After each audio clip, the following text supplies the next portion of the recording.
AICC Telangana in charge Manikrao Thackeray ने हफ्ते को सिरगापुर से निर्मल तक एआईसीसी प्रोग्राम्स इम्प्लीमेंटेशन कमेटी के चेयरमैन ए महेश्वर रेड्डी के जेर एहतमाम कांग्रेस तेलंगाना पूर्व यात्रा में हाथ से हाथ जोड़ो यात्रा में शिरकत की। बाद में निर्मल के शिवाजी चौक में एक कॉर्नर मीटिंग से खिताब करते हुए मानिकराव ठाकरे ने दावा किया कि रियासत तेलंगाना में हाथ से हाथ जोड़ो यात्रा को जबरदस्त रद्द-ए-अमल मिला है। उन्होंने कहा कि कांग्रेस पार्टी इख्तियार में वापसी के लिए पूरी तरह तैयार है। अगले इंतखाबात में कांग्रेस पार्टी बहुत भारी अक्सरियत से कामयाब होगी। उन्होंने वज़ीर आला चंद्रशेखर राव पर झूठे वादों और फर्जी दावों से आवाम को धोखा देने का इल्जाम लगाया।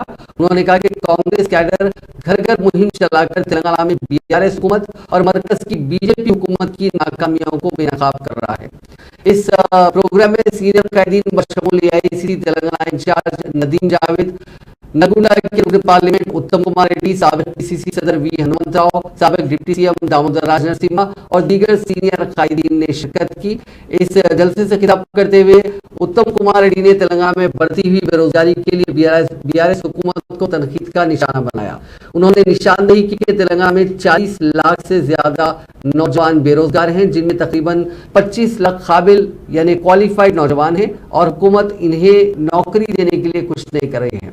वहीं महेश्वर रेड्डी ने वजीर जंगलात इंदिराकरण रेड्डी को अराजियात पर कब्जा करने वाले कब्जा रेड्डी करार दिया। उन्होंने कहा कि वजीर इंदिराकरण रेड्डी को कोई भी अवामी मसाइल हल करने में दिलचस्पी नहीं है।